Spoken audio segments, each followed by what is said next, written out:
episode of Off The Script, number 152, part number 3. I got news on WWE planning AJ Styles versus Shane McMahon at Wrestlemania 33. Also, Backlash against Roman Reigns, something that you should be all too familiar with.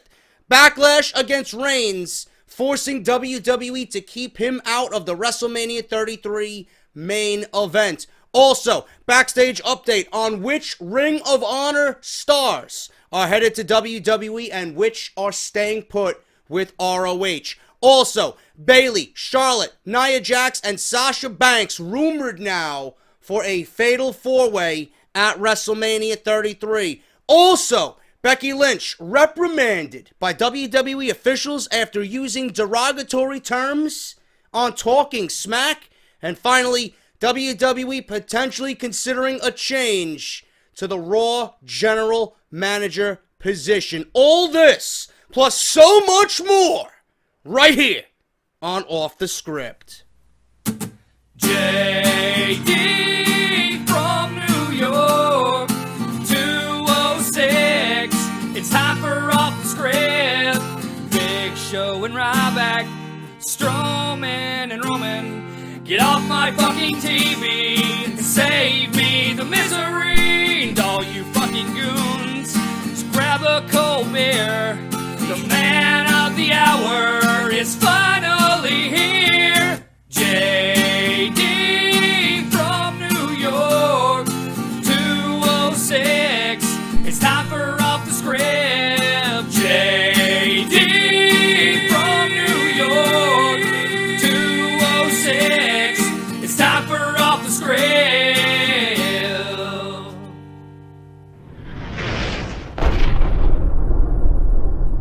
Man, oh man, it's been a busy fucking weekend, bro. I can't tell you how fucking hard I'm working.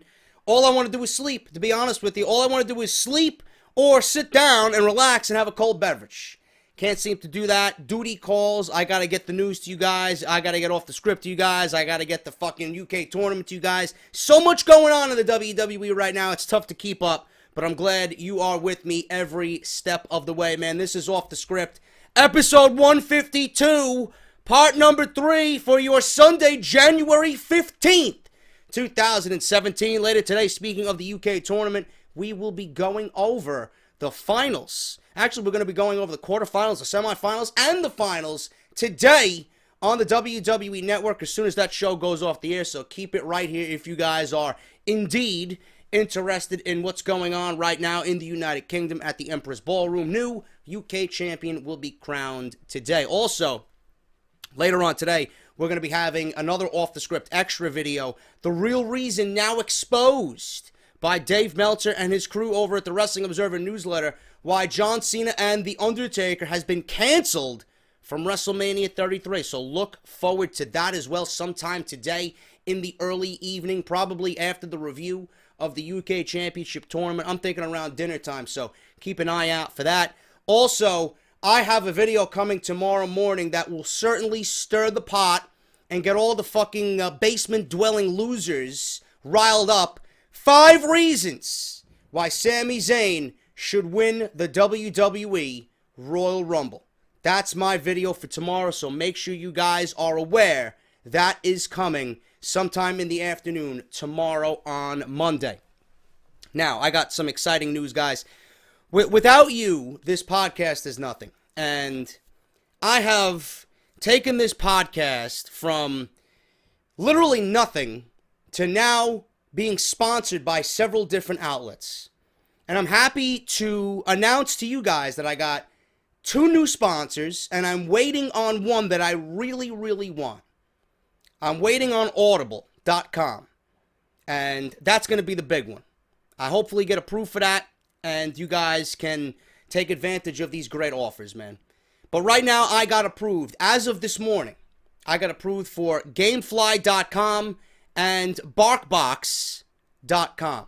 Now, GameFly, you guys know of. If you love video games, GameFly is right up your alley, man. So what we have done for everybody, every listener of Off The Script, you're going to get to try the service for 30 fucking days, man.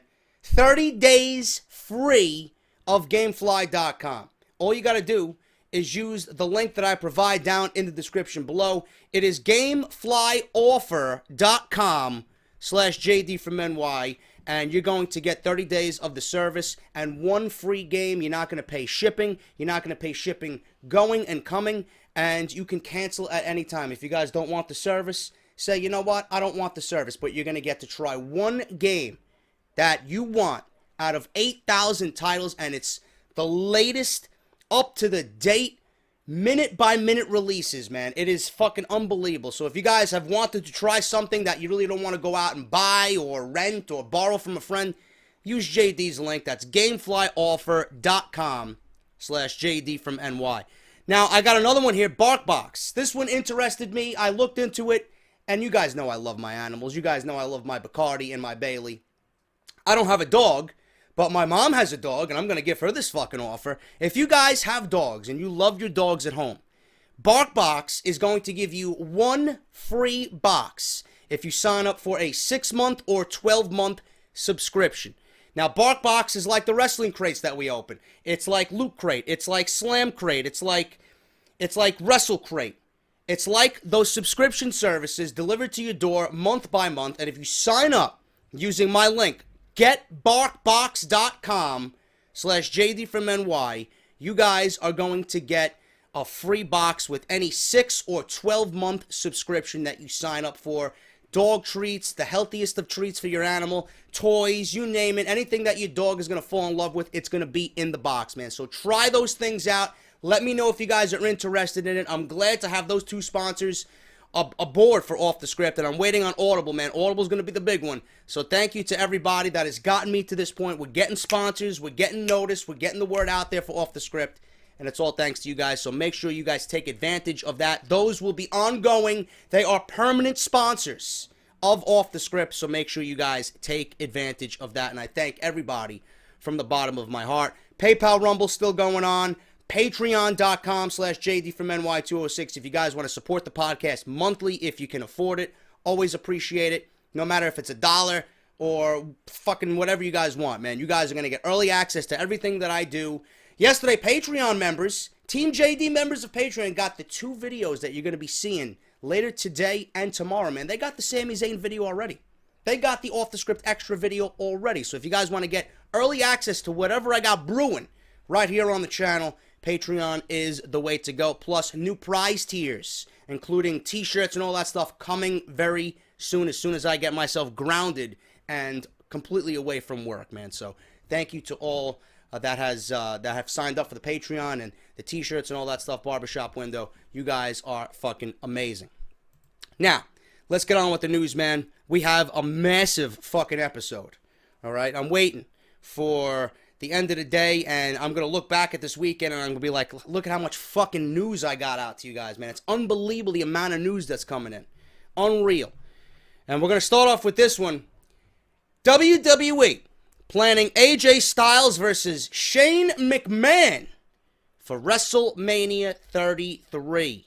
So, you look at this, and you automatically get your brain working. Okay, if AJ is going to go up against Shane McMahon. Clearly, he's not going into WrestleMania as the WWE Champion. Clearly, the plans have changed for WrestleMania concerning Styles, Cena, and The Undertaker. We were talking about Styles, Cena, Undertaker, triple threat. Or Cena, Undertaker, world title. Where would that leave AJ Styles? Now that Cena, Undertaker's canceled and that McMahon has this cool idea, according to Meltzer and the Wrestling Observer, that everybody's going to really like for The Undertaker. I'm hearing John Cena's opponent for WrestleMania is not even on the fucking active roster. That could be Samoa Joe. That could be anybody that has been rumored to be coming back to the WWE. Who knows? But AJ Styles now planning a feud with Shane McMahon, or WWE's planning AJ Styles to feud with Shane McMahon for WrestleMania 33. Listen to this. No one has been better in WWE over the past year than AJ Styles. So WWE officials are planning something big for him that the WWE Universe is not going to expect.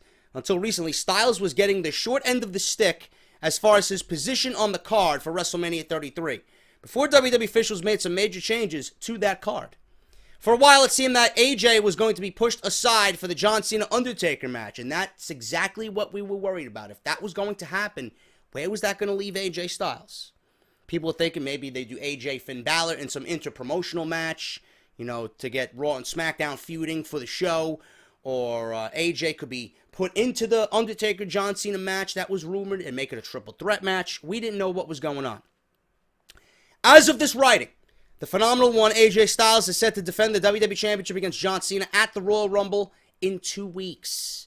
The expectation is that Styles will be dropping the WWE Championship to Cena at the pay-per-view, but the WWE has plans after the title change, and they, right now, are unknown. However, we don't know if that is even the plan anymore after Vince McMahon already canceled, according to reports from Meltzer, he canceled Cena and The Undertaker.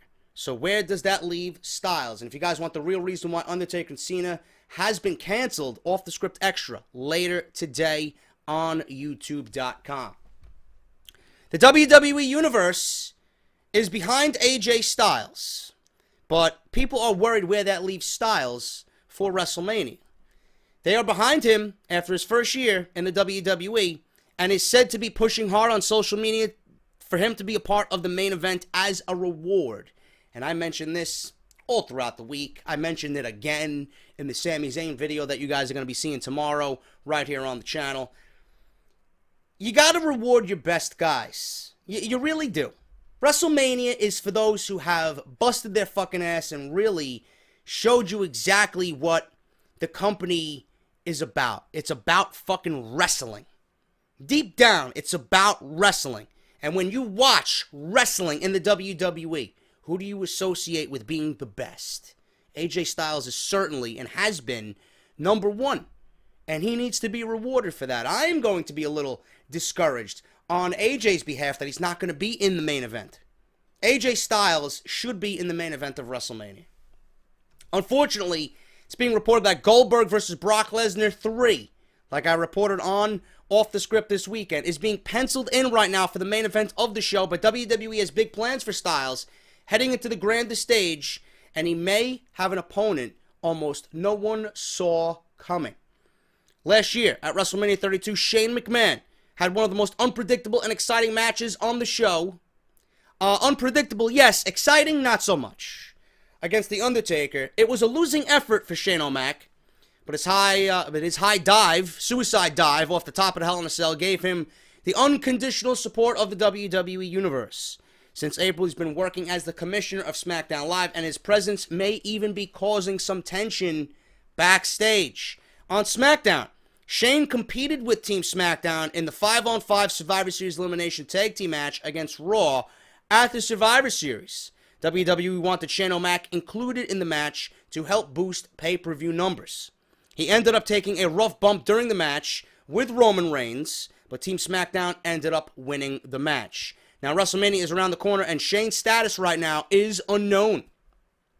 The only update that we've had for Shane McMahon heading into WrestleMania 33 is that he would be wrestling at WrestleMania, but the WWE officials were still trying to find him an opponent. Originally, it was rumored many months ago that Shane O'Mac was actually going to be feuding with Brock Lesnar, and that was nixed for Goldberg's feud with Brock Lesnar going into WrestleMania. Then there were rumors that Shane O'Mac might be feuding with Dean Ambrose going into WrestleMania, and that seemingly now is off the table. However, Goldberg's return to WWE has Lesnar busy. Dean Ambrose is probably going to be busy with The Miz, so where does that leave WWE with Shane McMahon's opponent? Where are they going to find him an opponent?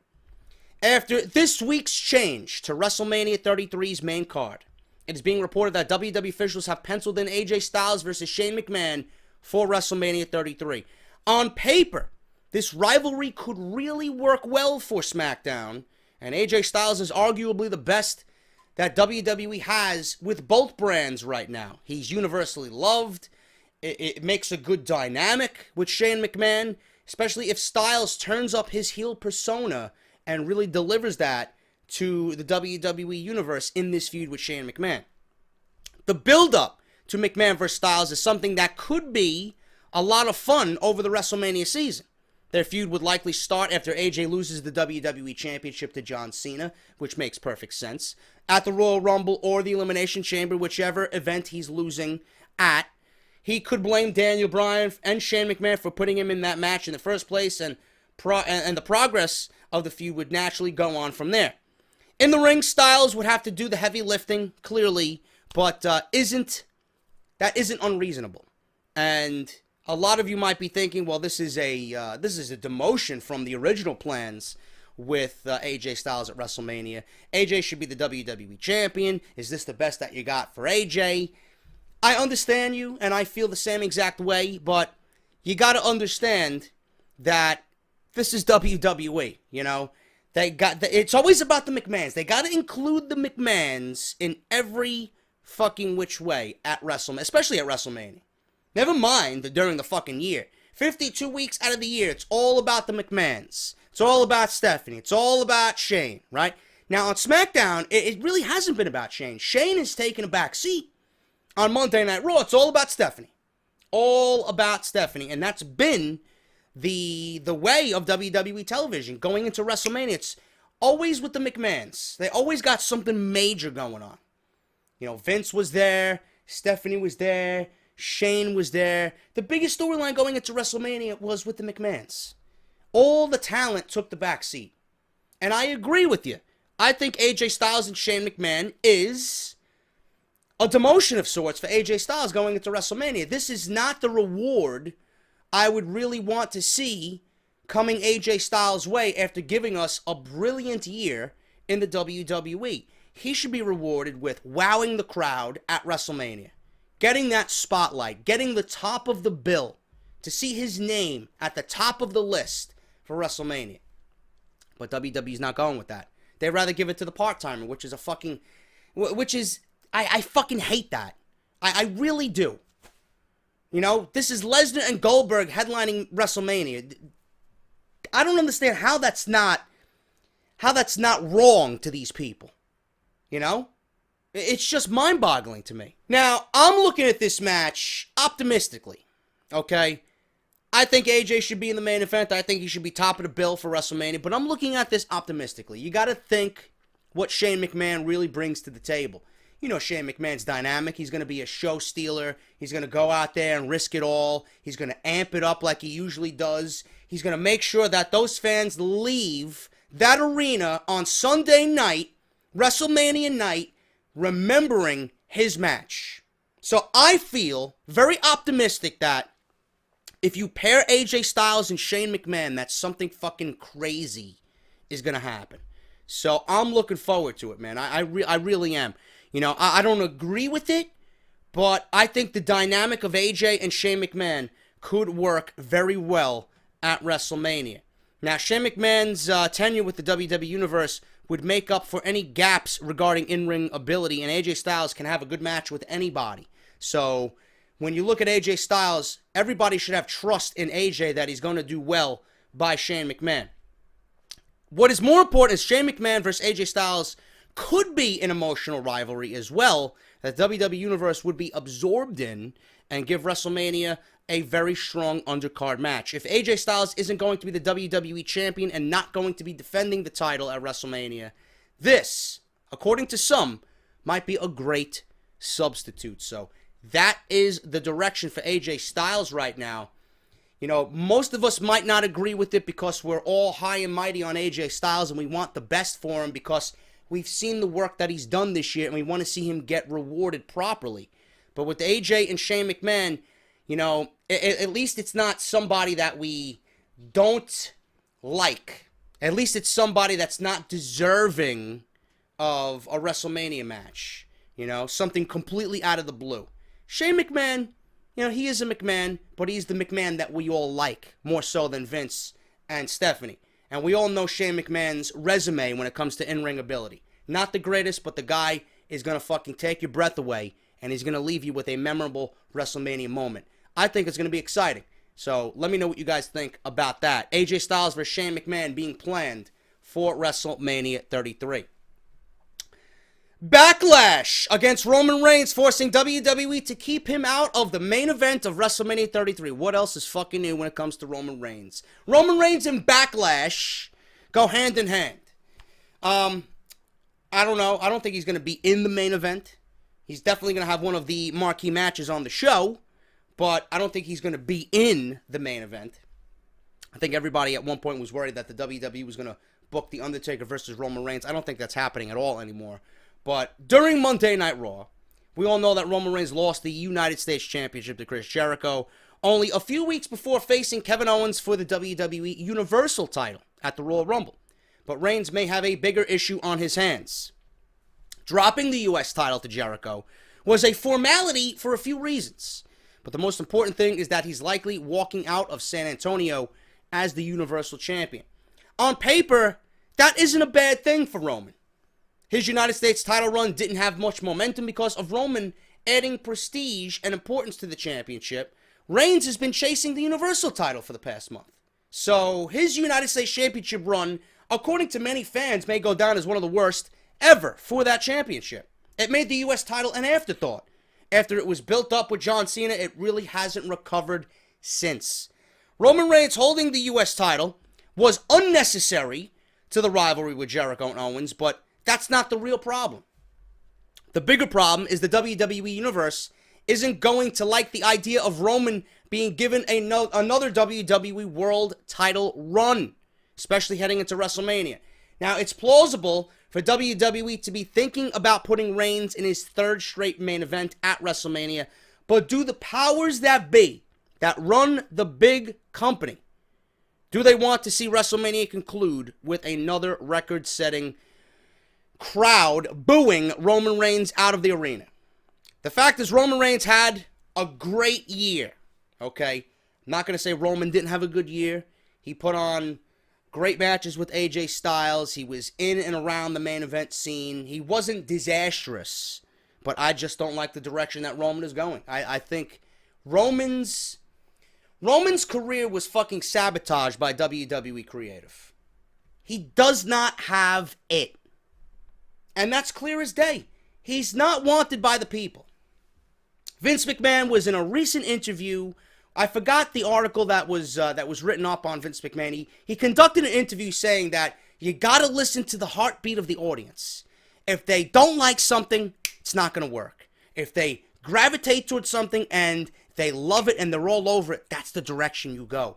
Clearly, he's doing the complete opposite with Roman Reigns.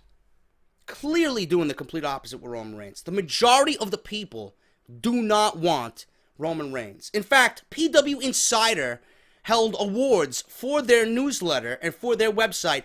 Roman won Most Hated Wrestler in 2016. Is that a fluke? Those sentiments are felt by everybody. Roman may have great matches. Roman may be decent in the ring, but Roman is not who the fans want to lead them into the future. That's clear as day. I don't know what else to tell you guys. He main evented WrestleMania 32 against Triple H.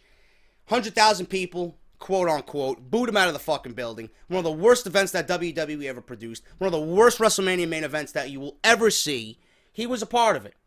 It wasn't perfect. No, it was garbage. And people are claiming that it was historic. No, it was not. It was predictable. It was fucking garbage. It was a snooze fest. The match was completely terrible. It did nobody any favors. With the hype that the match had, they wanted to get Roman over. He was going to be the next big guy in the company to take John Cena's spot. None of that happened. He went right back to being just as hated as he was before. So his suspension from WWE with the wellness policy over the summer, that was a huge blow to get him over. So they brought him back. WWE was forced to pretty much ease him back. They couldn't automatically thrust him into the World Championship picture because they wanted to. The right thing to do was ease him back in and have him pay for his punishment. He had a few clean losses on television. And then WWE, when they seen it was, ready to put him back in the main event, they jumped on it like a fucking pack of wolves. They couldn't put him in the main event after the wellness policy because it would be disastrous for everybody's morale. That this guy can do whatever he wants and then pretty much pick up right where he left off. It's not the way you operate. It's not the way you do business. Okay? So, that was a big blow to them. His feud with AJ Styles was really great in the year. His feud with Rusev started off with promise, ended in a dud. It was fucking miserable. I couldn't wait till it was over. And honestly, AJ Styles really elevated Roman Reigns because that's how good AJ Styles is. That was probably the best thing that Roman Reigns did all year. His feud with AJ Styles. Didn't like the outcome. I thought WWE could have booked it a little bit better, but it was probably the best thing that Roman Reigns did all year. Now, after all these accolades from Roman Reigns, the WWE Universe continues to shit on him left and right every single week, which led him to be the worst wrestler of the year, voted by several different outlets. It's hard to pinpoint exactly what the WWE fans don't like about Roman. It's not hard to figure out. WWE fans are not fucking stupid. The internet fans are not stupid. They realize that this guy is being shoved down our throats by the political agenda, and he's not what we want. He is not what we want. He doesn't offer anything that is out of the ordinary. He doesn't offer anything in terms of why we should like this guy. He's not a blue-collar worker. He's not an underdog like a Daniel Bryan, you know? Roman Reigns has absolutely nothing going for him but the pretty boy look. He can't cut a promo. He's got no fucking charisma. He's living in the fucking past. Nothing's changed about Roman Reigns since the Shield's breakup. Meanwhile, everybody else went on to do their own thing, different look, new theme music. This guy is still living in the shadow of what made him likable. He hasn't shed that Shield persona. Still wearing the fucking vest, still coming out to the music. Thank God they changed his entrance. You know, now he's coming down from the back, down the ramp, whereas he was coming down from the crowd, still living in the Shield persona. I mean, this is why the fans don't like. What is so special about Roman Reigns? Nothing. There's nothing special about Roman Reigns whatsoever. I don't give a shit how hard you work. It's WWE's fault for ruining this guy. They sabotage him completely, and this is something that years and years and years and years of neglect is ruining his character. He's never going to recover from any of this. They ruined him. And they continue to try left and right with different names. Triple H, Daniel Bryan, Vince McMahon himself had to get involved. AJ Styles, fucking an entire stable of people. Del Rio, Sheamus, Rusev, Bray Wyatt. Nothing worked. Nothing worked. So when are you going to give up? When are you going to realize that this entire thing is a fucking failure? There's a reason why he's branded as the worst wrestler of the year. There's a reason why he's branded as the most hated wrestler of the year. Give the fans what they want. Give this guy a heel persona and then give people a reason to really boo him. There'll be money in that. Because he's coming out getting boos anyway. He can't be selling merchandise left and right where WWE's, saying, you know what, I think it's a mistake to turn him heel. He isn't selling out arenas left and right. People aren't going there to see Roman Reigns. Fuck out of here, man. Nobody gives a shit about Roman Reigns in that way. He's not even in the same same fucking atmosphere as a John Cena. Whereas WWE thinks that he is there or he's on his way there, he's going to be there. No. Roman is a failure, and WWE has nobody to blame but themselves. So it's very easy to pinpoint why the fans don't like Roman Reigns. A lot of it comes from pushing him too fast, right? They wanted somebody to replace John Cena. They pushed him immediately. Fans picked up on that, Fans, they're not stupid. They seen what WWE was trying to do. And he's not the people's champion. Simple. Many people believe all Roman needs is a heel turn. But Vince McMahon refuses to turn Reigns because he thinks he's a draw as a babyface. Seems Roman Reigns will have a complex dynamic with the WWE Universe for the rest of his career. But heading into WrestleMania 33, the fans may have found a way to be heard that could keep Roman Reigns out of the main event at WrestleMania, and maybe future WrestleManias to come. According to a recent report, WWE created a poll asking the WWE Universe who they want to see in the main event of WrestleMania, and the results were surprising according to WWE, but not all that surprising to us. The WWE Universe is strongly behind AJ Styles being in the main event because he had 40% of the vote. However, Roman Reigns only came in with 4% of the votes in the poll. WWE then seen this and they took the poll down because it's not what they wanted and it's not what they expected. So who's to blame here? Who's to blame? You're going to continue pushing Roman Reigns, or you're going to give the fans what they want? Wrestling. Roman Reigns does not represent what we want as far as where the future of this company is going. No. The future of this company is represented by AJ Styles and what he brings to the table and what everybody else underneath him that is similar to him brings to the table. They don't want Roman Reigns. Roman Reigns is old news. Get him the fuck out, give the people who they want, and fucking suck it up and realize that Roman Reigns is nothing but a fucking creative failure because you fucked him up. Will WWE's fans' backlash be enough for WWE officials to listen? No, it's not. So Roman, I'm assuming, is still going to be pushed heavily. They're still going to have fucking Roman always winning on Monday Night Raw. It's going to be the Roman Reigns show every fucking week. He's going to win the Universal title. He's going into WrestleMania more than likely against Braun Strowman. So it's never going to end. It's never going to end. It's been reported that WWE officials are planning Roman Reigns to defend the title at WrestleMania against Braun Strowman. It's unlikely that would close the show, but it has been rumored that Vince McMahon is interested in Reigns vs. Undertaker as well. That could close WrestleMania 33. Eventually, WWE officials or the universe will change their mind on Roman Reigns. With John Cena, it was the fans who had a change of heart, but it took many years to get to that point. The truth is that WWE officials will never relent as long as the money continues to roll in. So Roman Reigns being in the main event of WrestleMania is likely to happen a lot over the next decade. The WWE Universe will have to merely accept that. I don't give a shit. That's what we're here for, man, to be vocal. Eventually, all the noise that we're making will get through to them. And hopefully they will realize their mistakes. Backstage update on which Ring of Honor stars are headed to the WWE and which are staying put with ROH. Back in November, it was reported that WWE was planning to raid Ring of Honor and the entire roster in an initiative led by Triple H to replenish NXT.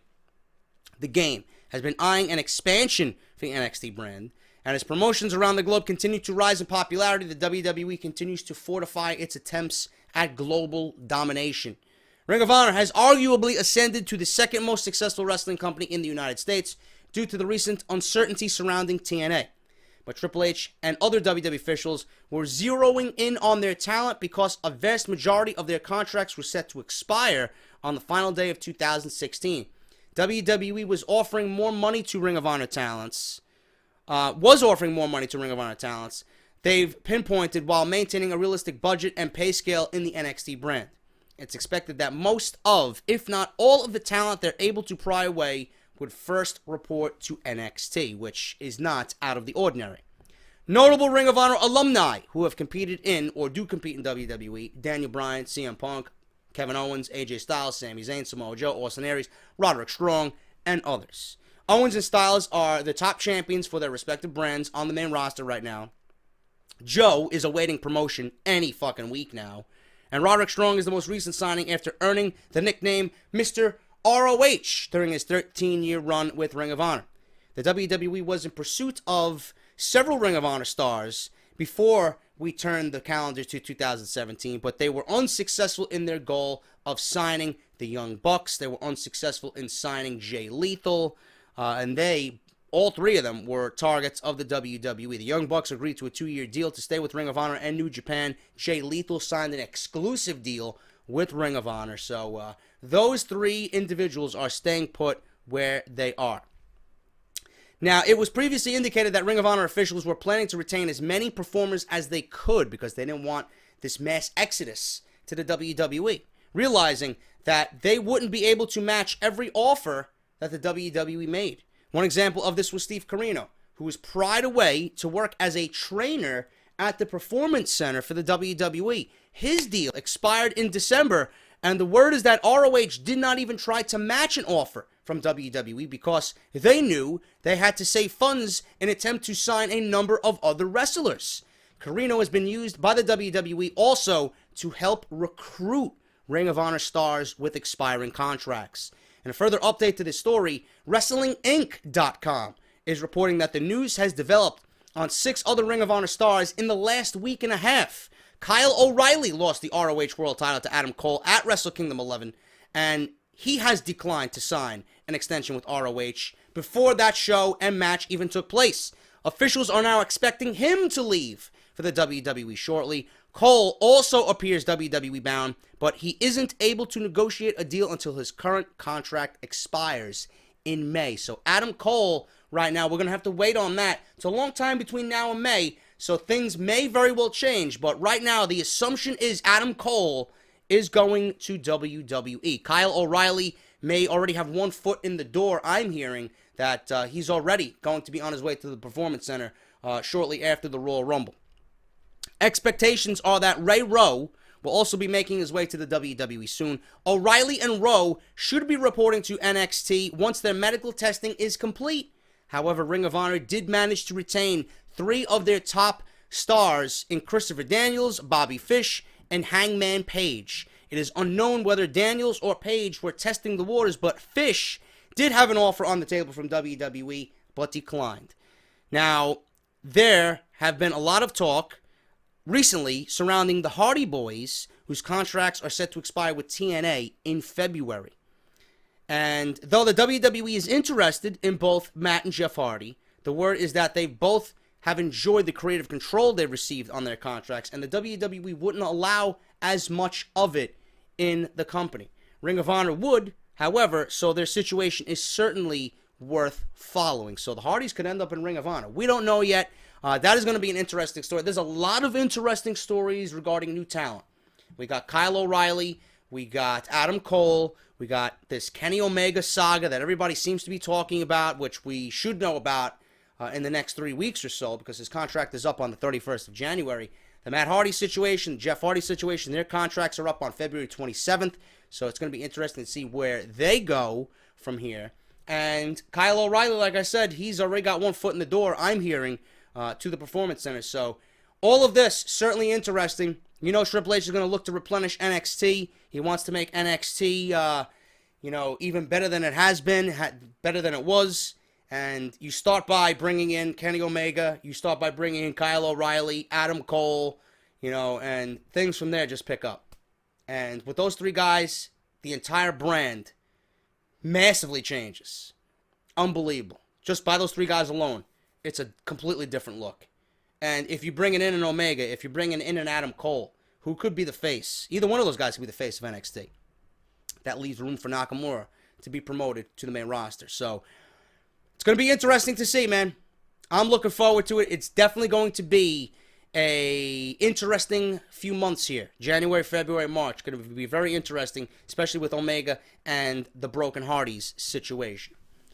Bayley, Charlotte, Nia Jax, and Sasha Banks reportedly now will compete in a Fatal 4-Way for the Raw Women's title at WrestleMania 33. It's being reported that WWE officials have canceled their plans for the Bayley vs. Charlotte rivalry that was supposed to be headlining the women's division at WrestleMania 33. The biggest problem with the match is that it left Sasha Banks and Nia Jax in limbo. Okay? So, Nia Jax really hasn't done anything to deserve a WrestleMania spot. She hasn't been on TV.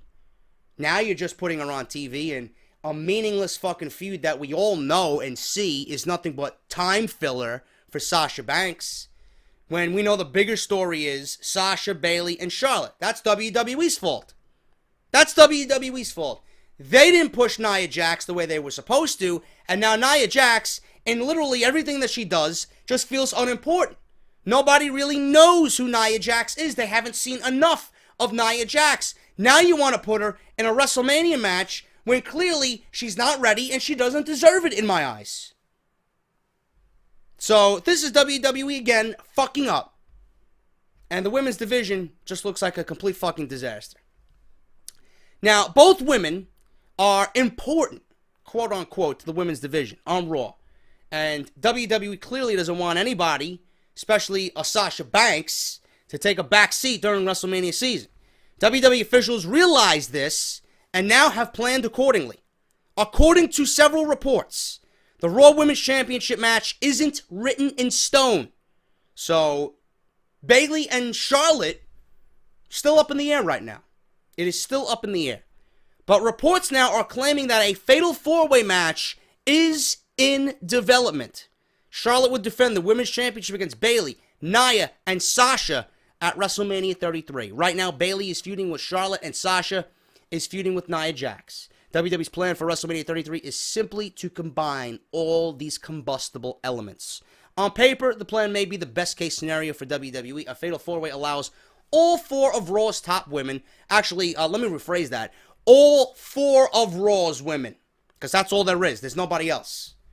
You're not going to count Dana Brooke. She's a fucking waste. Who else is there? Nobody. There is nobody. Fatal four-way is going to include the entire roster, sadly, at WrestleMania 33. Not only that, but one has to take a back seat for a singles match. Or no one has to take a back seat for a singles match. Someone will be taking a back seat to a singles match if they use the idea that I proposed. Speculation and news about what WWE has planned for SmackDown's Women's Championship has been, very limited. It's been very scarce. Nobody knows what WWE is going to do for SmackDown's championship scene at WrestleMania. So, according to some, WWE booking a fatal four-way might be the smart thing to do. WWE's biggest story going into the match will be Charlotte's undefeated pay-per-view streak, but that will be the smart booking of the fatal four-way. The odds of her walking out of Orlando with the Raw Women's Championship are going to be very slim, but Charlotte's overconfidence will be her downfall at WrestleMania 33. The fatal four-way also gives WWE the opportunity to take the championship off Charlotte without being beaten. Technically, Charlotte will have lost the match, her undefeated record at pay-per-views, and her Raw Women's Championship in spectacular fashion on the grandest stage of them all without being beaten. That will give her the momentum to continue a feud with the winner to reclaim what was stolen from her. That's a plausible story for WWE television, for them to get across on television after WrestleMania. Chances are WWE officials are still favoring the Bayley situation to win the Fatal 4-Way and the Raw Women's Championship coming out of WrestleMania. They've just changed the way it will be done on the show. So instead of going from Charlotte versus Bayley, now they're reportedly going to be doing a Fatal 4-Way and having Bayley win. But Charlotte is not going to be pinned.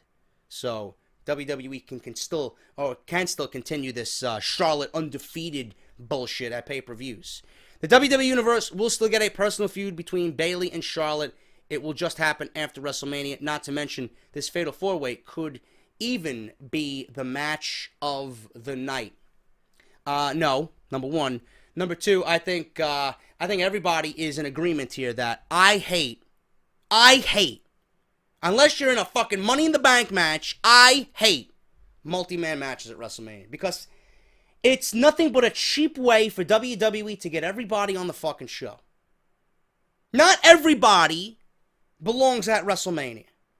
I don't give a fuck if you've been there. I don't give a shit if you've been with the company all this year. If you haven't been featured prominently all year, you don't need to be on WWE's biggest pay-per-view of the year. I'm sorry. Have a pre-show match. Have an interview. Have a backstage segment. Something. As long as you're a part of the fucking show, but not in that way. I cannot see Nia Jax going after a women's championship that she had absolutely nothing to do with for 9 months. You're not going to make me believe she is a title contender after what you've shown us all through 2016. 9 months of Sasha and Charlotte, and now all of a sudden you're going to make me believe Nia Jax is ready for a title match in 2 months? Come on, man. Just like WWE booked Nia Jax and Bayley in a number one contenders match. Where the fuck does that come from? How am I supposed to believe Nia Jax is supposed to be competing for a number one contendership when she was missing and she was hanging out with fucking Jack Swagger and Jinder Mahal and Mark Henry at the fucking catering table? Makes no fucking sense to me. Now, what WWE should do is keep Nia off the show. She's clearly not ready. Devise another plan for her after WrestleMania season, and then maybe feature her on the fucking program in a prominent way. That's number one. Number two, Obviously, it's going to revolve around Charlotte, Sasha, and Bayley. Nia Jax is going to get fucking pushed to the side. She's going to be the fourth fucking wheel in that entire situation. Okay? You don't want to feel like that. It's all going to be about the other three women anyway. She knows it. WWE knows it. The fucking fans know it. Why even have her there? Nobody's going to give a shit about Nia Jax. You're going to put her in a situation that she's never going to thrive in. So automatically it's a loss. What you got to do here is you got to book Charlotte, Bayley, and Sasha all together at WrestleMania. Okay, now I just mentioned I hate multi-man matches, multi-women matches at WrestleMania, but why don't you give us the first ever women's ladder match at WrestleMania? Get rid of this fucking ladder match bullshit that WWE does at WrestleMania, where they try to compensate for the loss of Money in the Bank. You know, this is where Money in the Bank would be a great addition to WrestleMania. It would give everybody on the rise in the WWE an opportunity to get a world title shot. Instead, you're going to put them all in a fucking meaningless battle royal that will do nothing for their careers. It will be nothing but time filler. It's not going to be important. It's a fucking bathroom break. At least with the Money in the Bank, the prestige, the importance is there. So cancel the fucking Money in the Bank pay-per-view. Put it at WrestleMania. Give everybody that's not going to be on the fucking show a shot in Money in the Bank. And replace the pay-per-view in June with the King of the Ring. Simple solution.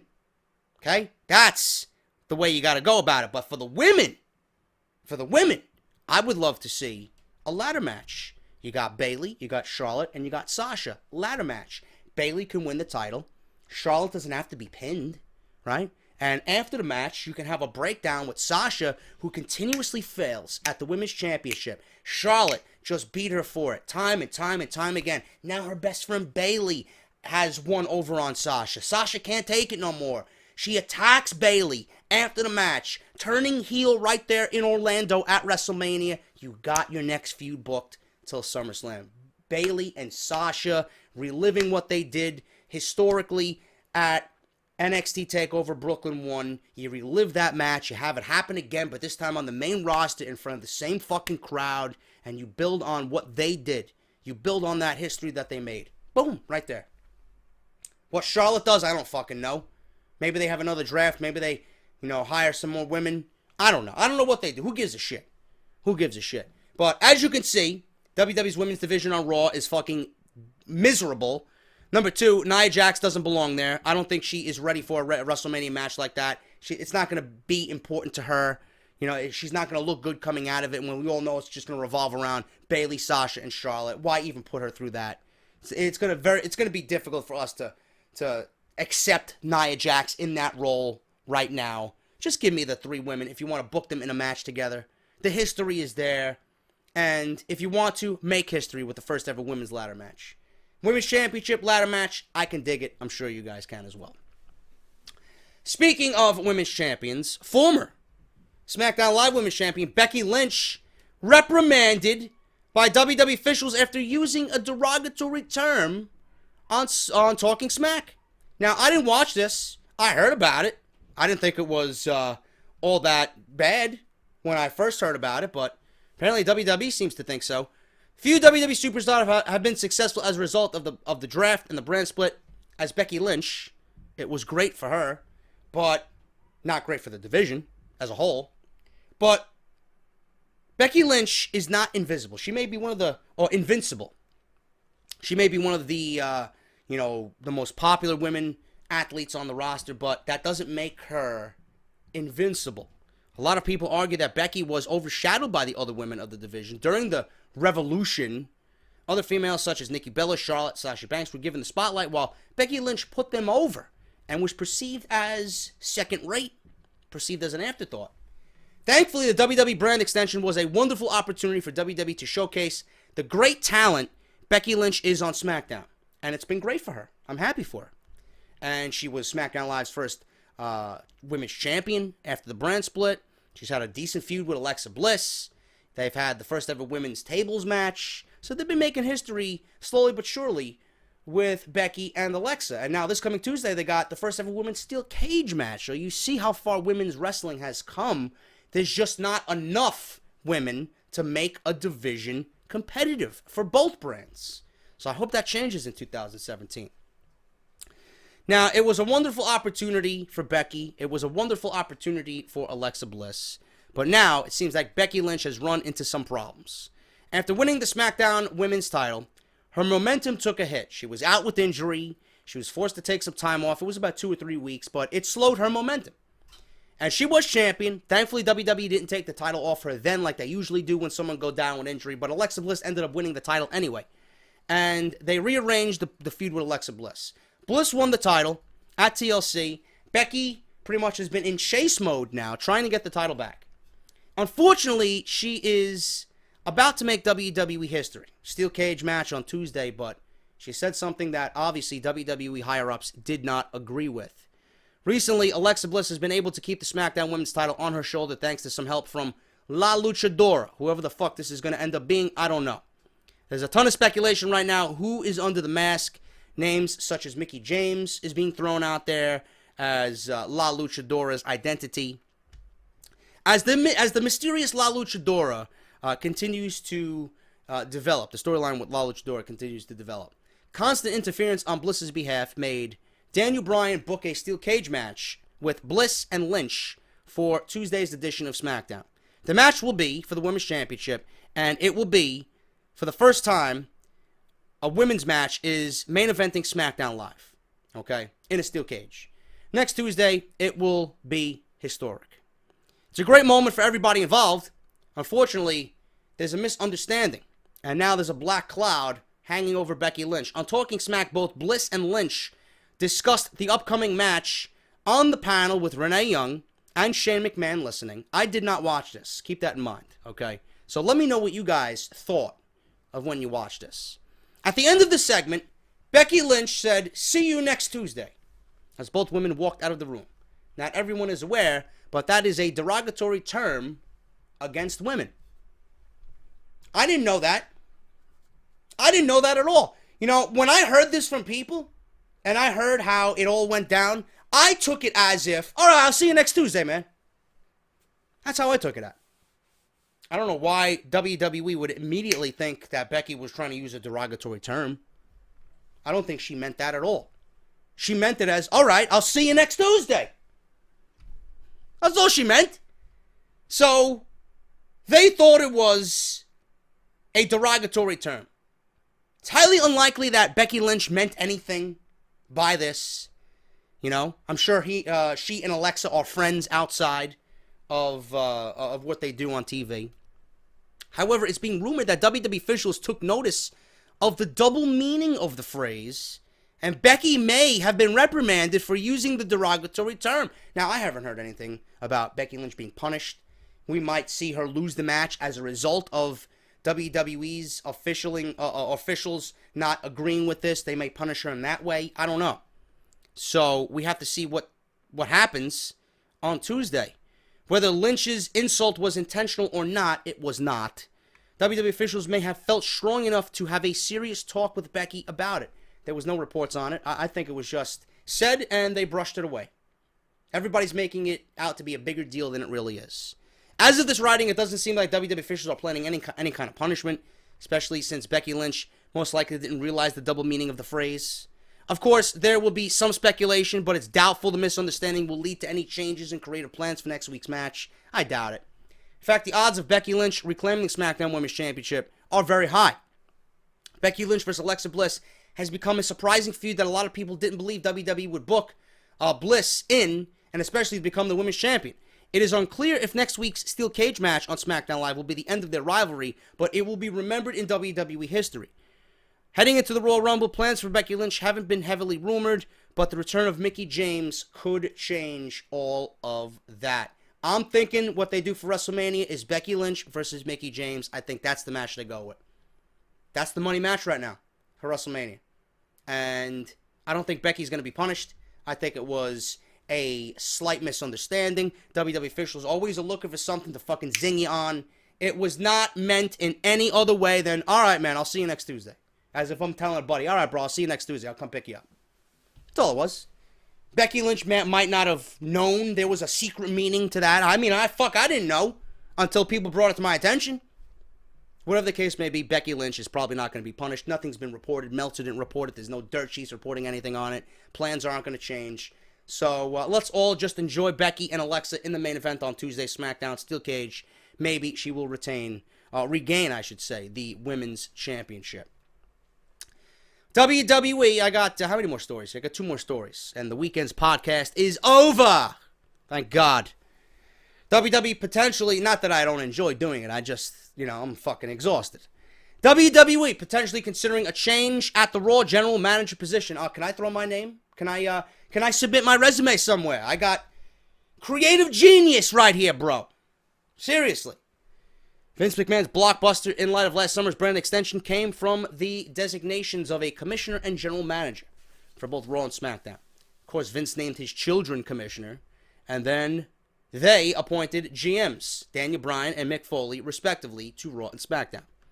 Now, this allowed both Raw and SmackDown to have an authority figure present after every taping or at every taping, whether it was on one or both. And as it turned out, Bryan and Foley have been virtually mainstays on weekly television. Bryan has taken a back seat on some weeks, whereas Mick Foley and Stephanie McMahon are featured 4 or 5 different fucking times in the same show, where we might not see Bryan at all, and if we do, it's once. It's the way you book it. It's about the wrestlers. It's not about the authority figures. Monday Night Raw still living in fucking La La Land. So Bryan has been also tasked, not as only being the GM, but he's also been the co-host of Talking Smack, the wrap-up show at the end of SmackDown.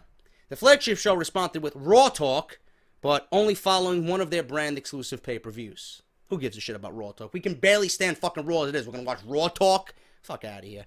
Mick Foley earned the Raw GM post as babyface character who would counter Stephanie's heel routine. The same may have been done on SmackDown, but Daniel Bryan was an easy choice considering he was still under contract with WWE for his enormous popularity. Nearly 6 months into this thing, certainly debatable whether the brand split has been a success or not. From an individual storyline perspective, Bryan has certainly helped in the progression of angles involving The Miz, Dolph Ziggler, Nikki Bella and Carmella, Becky Lynch and Alexa Bliss, amongst others. Daniel Bryan has added importance to a lot of these different feuds on SmackDown. He hasn't been the focus, but he's added just a right amount of ingredient, a nice amount of spice to these feuds to make them feel important. On Raw, Foley has provided the juice to the program between Sami Zayn and Braun Strowman. He's also come up with the idea of Cesaro and Sheamus teaming.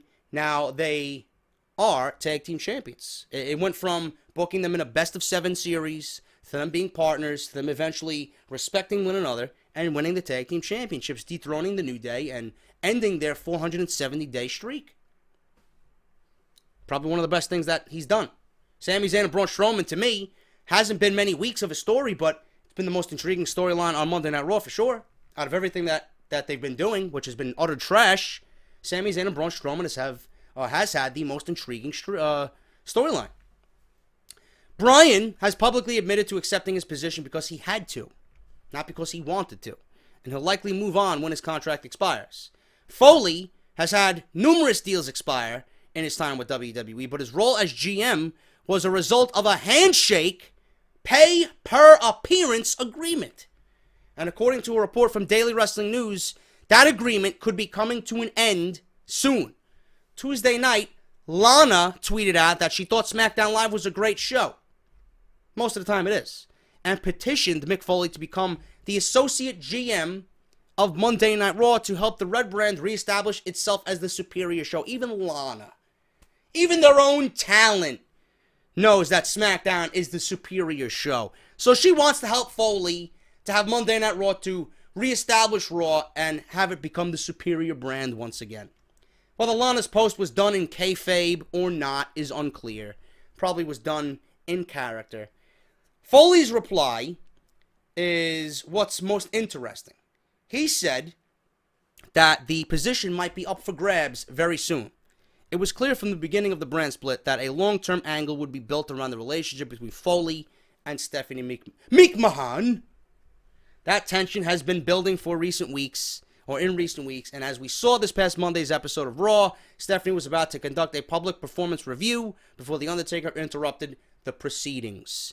It's no secret that Mick Foley has been experiencing some health issues in recent months. He actually posted a long message recently indicating that he was in need of hip surgery, but he doesn't currently have any medical insurance, and the procedure would cost $60,000. After some overwhelming support from the WWE Universe, some folks even set up a GoFundMe account to help pay for the operation, which Foley quickly rejected. Mick had requested some time off around the time of Roadblock to address this situation. He was initially granted the time off before being told he was needed back at Raw. However, it was soon expected that the angle with Mick and Stephanie will lead to his dismissal and allow him to have surgery. The operation would then keep him off Raw for several months and potentially lead to a replacement being named in his absence. If Foley ends up leaving the GM position, who's going to take his spot? Maybe Kurt Angle. Maybe, he's been in the news telling people he's going to be back in April. Maybe Kurt Angle takes a GM spot. That's a position that he's familiar with. Could be him. Maybe they bring Hulk Hogan back. Maybe Hulk Hogan's the GM of Monday Night Raw. I don't know. Maybe they could throw money in Eric Bischoff and bring Bischoff back to Monday Night Raw. That would be interesting. I would love to see Eazy-E on Monday Night Raw. I think Eric Bischoff has still got a great mind for the business. He's still got a great fucking character and personality. He could inject that show with fucking someone that we would not mind seeing every week as an authority figure. I think Bischoff was the right choice from the beginning, but he didn't want it. But only time will tell who's going to be the next GM of Monday Night Raw. Either way you look at it, Monday Night Raw needs to fucking really lay back on the GM and the fucking commissioner roles and let the talent do the work. Let the talent and the roster speak for itself. Hang in the background. We know you're a part of the show. We know you are creatively coming up with the shows week in and week out. Okay? So, you don't need to be in every fucking segment 6 times a night. Because it gets annoying. And Stephanie McMahon, I don't give a shit how many people like Stephanie McMahon. Her persona on television in the last few months has been absolutely fucking cringeworthy, nauseating. I mean, I said on Monday Night Raw, she sounds like a fucking banshee gargoyle hanging off a fucking building in Gotham City, man. It's fucking disgusting. Nobody wants to see that. Whatever she does on Raw is absolutely fucking change the channel, get the fuck off my TV worthy. Awful.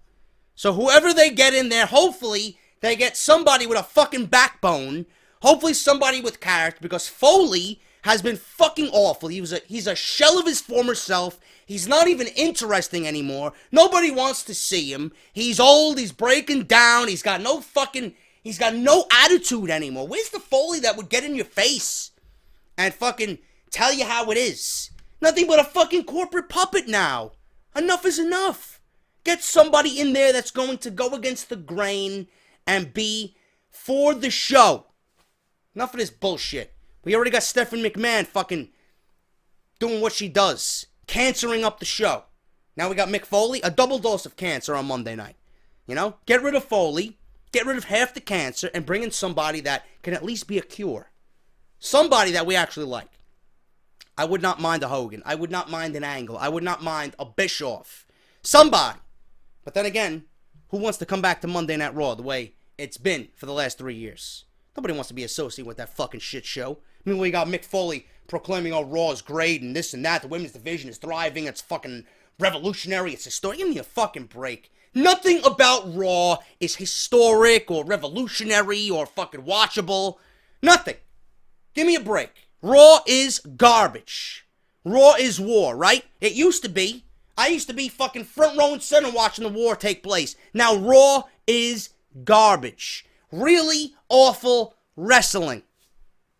That's what you've turned into. Raw. Hopefully we get a GM that we can all, in agreement, as a community, enjoy. Foley, get the fuck out. Finally, guys, WWE officials torn on next creative plans for the New Day. So WWE doesn't know what to do with the New Day at WrestleMania. Go figure. That was a clear indication of putting them with fucking Titus O'Neil. Are you fucking serious? So they went from defending the fucking titles in a scarce, non-existent division to losing the titles and now being delegated to programs that are change the channel worthy with Titus O'Neil. Yeah, it's really great. According to new reports from Daily Wrestling News, WWE officials are torn about what to do with the longest reigning tag team champions of all time. There is one camp that may be persuaded to turn Vince, or to turn to Vince and offer some criticism about the New Day. People in the company want Vince to turn the New Day heel, or at least split them up. So then what division is there? You're going to split the New Day up? And what tag team division are you going to have? You're going to have Gallows and Anderson?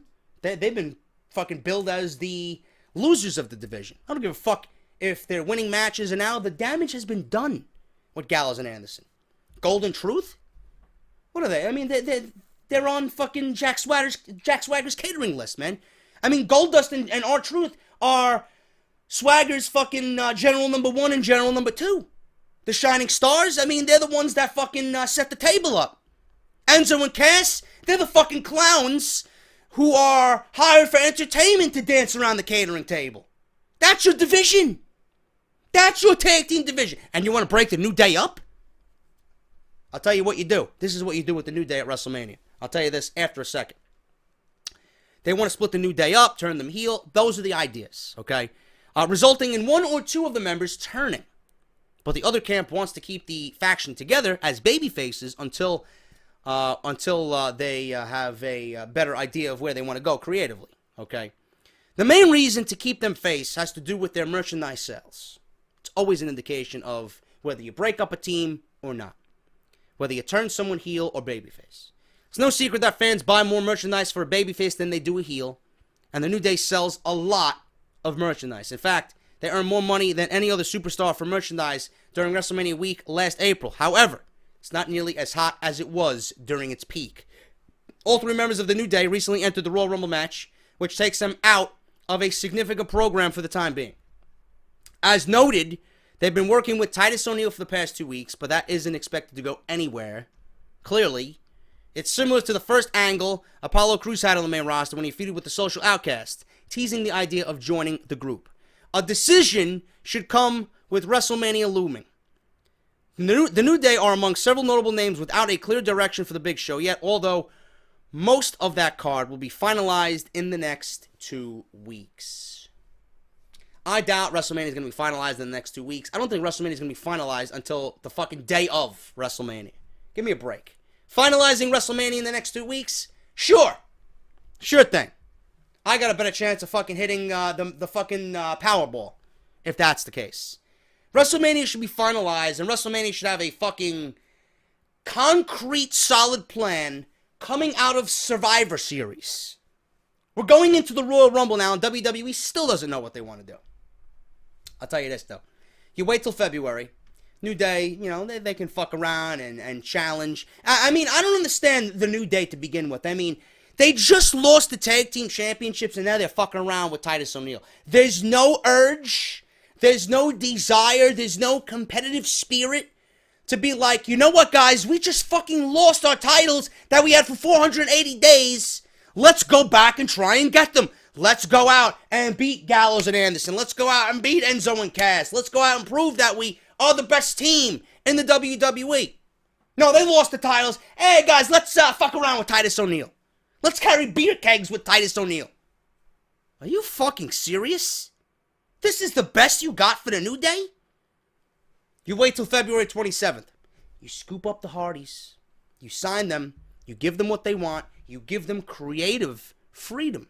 Not complete, but you give Matt Hardy creative freedom over the character. You bring in Brother Nero. You bring in fucking Senor Benjamin. You bring in King Maxwell. You bring in Queen Rebecca. You got the whole fucking Hardy camp. All of a sudden on Monday Night Raw, as we are building towards WrestleMania season, and I've mentioned this before on Off the Script, New Day is in the ring doing a shtick. They can come out and proclaim that they want to make a huge impact at WrestleMania. The arena goes dark. All of a sudden, you see fucking Matt Hardy on the screen doing his, yes, you know? All of a sudden, Matt Hardy is on Raw, and he's there to challenge the Day of the New for Best Tag Team in WWE. There you got it. I don't need to say any more than that. Matt Hardy on the fucking Titantron doing his bullshit with the New Day in the ring is money for WrestleMania. You will have pops like you've never heard on Raw with Matt Hardy showing up on the screen. Can you imagine? Can you envision that? You want something to do at WrestleMania? You want to give the New Day something to do at WrestleMania? You make them the hungry team that wants to go back out there and prove that they should have never lost the titles. What better way to do that than putting them in a competitive match against probably one of the greatest teams of all time? Now, Broken Hardy and Brother Nero. That's all I gotta say about that. You want to make WrestleMania special? You want to make WrestleMania the biggest show that you've ever put on? Get your checkbook out. Give Matt Hardy what he wants. Negotiate a deal with him where everybody is happy. You bring him on Raw. You put him in front of the New Day, or the Day of the New, and you have him come out and do exactly what he did at Final Battle Ring of Honor. That's it. That's all you gotta do. New Day would have a WrestleMania feud that would be memorable, and a build and a storyline and angles that lead up to that would be fun, that would be, you know, us as fans waiting to see, that we would invest ourselves in, interested in. It works out for everybody. That's the best idea. Otherwise, what are you going to do with them?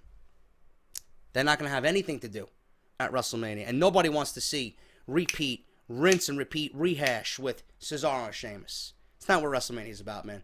You got to make WrestleMania special, and you can't make it special without going that extra mile and putting in that extra effort. That's the best thing to do. Not only for the fucking show, not only for the New Day, but the fucking fans. Seriously.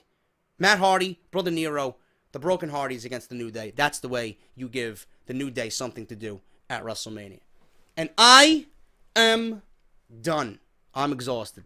Thank you guys so much. For those watching on YouTube, I apologize for this being late. I had a lot of stuff to do this weekend. I woke up extra early to do my laundry and get all my errands done. Here I am finishing up off the script right before we go into the UK Classic, or the UK Classic, the UK Championship Tournament. I'm thinking Cruiserweight Classic. But you guys are fucking awesome. Thank you so much for everything, man. I'm going to rest and relax. I'm going to have some lunch. Thank you to everything, or thank you to everybody for everything. You guys make this worthwhile every single week. Make sure you check out my new sponsors. Make sure you guys enter the PayPal Rumble. Make sure you guys are checking out Barbershop Window for the t-shirts. Make sure you guys are checking the Patreon page for early access, early content. If you guys want to pledge and support monthly to what I do here, it's all on you guys, man. Everything you need is linked down below. If you missed any one of my videos, the UK Championship Tournament review for day one, link is going to be down below.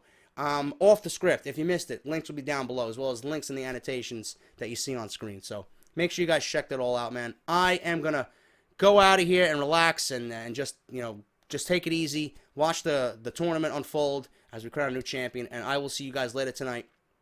We're going to have a review after the show, the Cruiserweight, the UK Championship Tournament, and I'm going to have an off-the-script extra later today as well. A ton of content coming, and then tomorrow, Sami Zayn, 5 reasons why Sami Zayn should win the Royal Rumble. I'm JD. Hit that thumbs up, and I will see you all later today with more WWE content. Have a great Sunday, and I'll see you guys later today.